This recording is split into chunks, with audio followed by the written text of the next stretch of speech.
জাতীয় সংসদ নির্বাচন এবং সাংগঠনিক কাজ এগিয়ে নিতে দেশের প্রায় 50টি জেলায় কমিটি গঠন করেছে জাতীয় যুব শক্তি। শীঘ্রই সবগুলো জেলা, উপজেলা সহ ইউনিয়ন ও ওয়ার্ড পর্যায়ে কমিটি গঠনের কথা জানিয়েছে দলটি।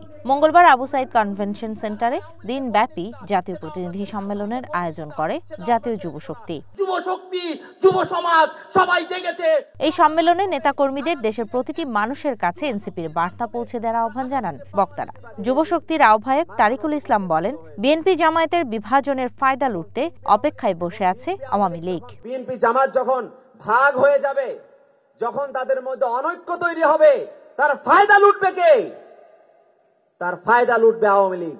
আওয়ামী লীগ সেই আশায় বসে রয়েছে এবং আমরা আমাদের জায়গা থেকে, রাজনৈতিক দৃষ্টিকোণ থেকে মনে করি আজ আওয়ামী লীগ খুবই খুশি।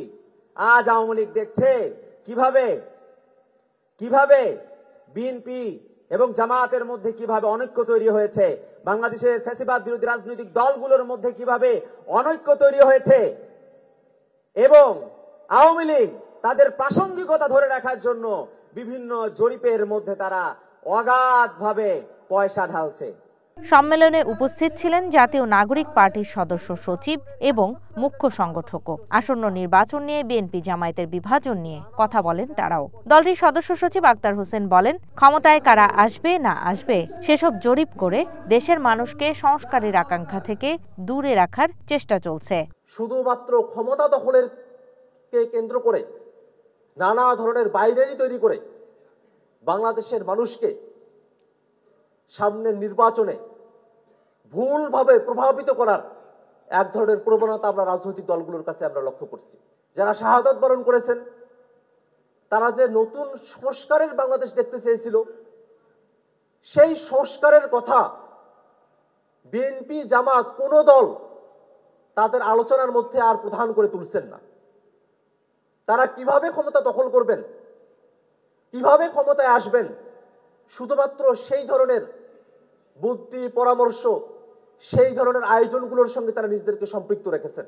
বিভাজনের যে রাজনীতি, সেই রাজনীতির বাইরে এসে কিভাবে বাংলাদেশ রাষ্ট্রটাকে ফেসিবাদী কাঠামো থেকে উতরে গিয়ে নতুন করে বাংলাদেশ রাষ্ট্রটাকে ঢেলে সাজানো যায়, গণতান্ত্রিক রূপান্তর করা যায়, সেই দিকে যারা বাংলাদেশ রাষ্ট্রটাকে নিয়ে যেতে চায় তাদের দিকে আপনাদেরকে থাকতে হবে।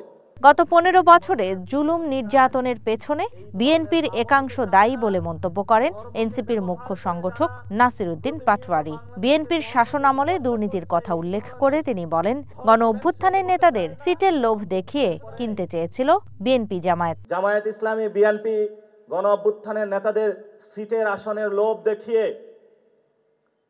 কিনতে চেয়েছিল না। আমরা বলেছিলাম 90-এর ছাত্র নেতারা বিক্রি হয়েছে, 24-এর কোন ছাত্র নেতা ইনশাল্লাহ বিক্রি হবে না।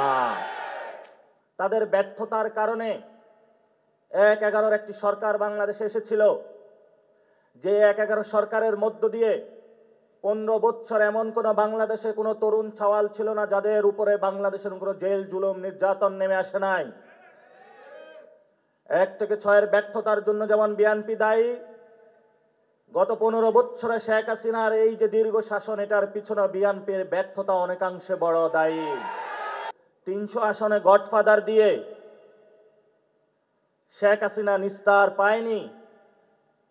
আপনি কিভাবে পাবেন? কোন জায়গায় আপনি স্বপ্ন দেখতে পাচ্ছেন? সেই স্বপ্নটা আমরা একটু বুঝতে চাই।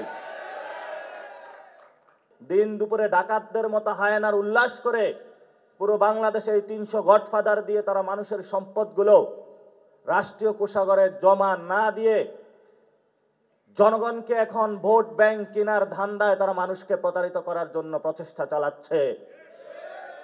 আমরা বলবো, শেখ হাসিনা যেগুলো চুরি করেছে, এক চোর চুরি করেছে মানুষ থেকে, আরেক চোর গিয়ে তাদের থেকে চুরি করেছে, এটা তো আরো বড় চোর। আগামী নির্বাচনে তরুণদের ভোটের মাধ্যমে নাগরিক পার্টিকে জয়ী করে ভোটের রেভলিউশন ঘটবে বলে মন্তব্য করেন তিনি। আর বিপ্লবের স্বপ্নে যে রঙিন হয়েছে, পৃথিবীর কোনো কিছুই তাকে ক্রয় করতে পারবে না ইনশাআল্লাহ। ঝুমি রহমান, ওয়ান নিউজ, ঢাকা।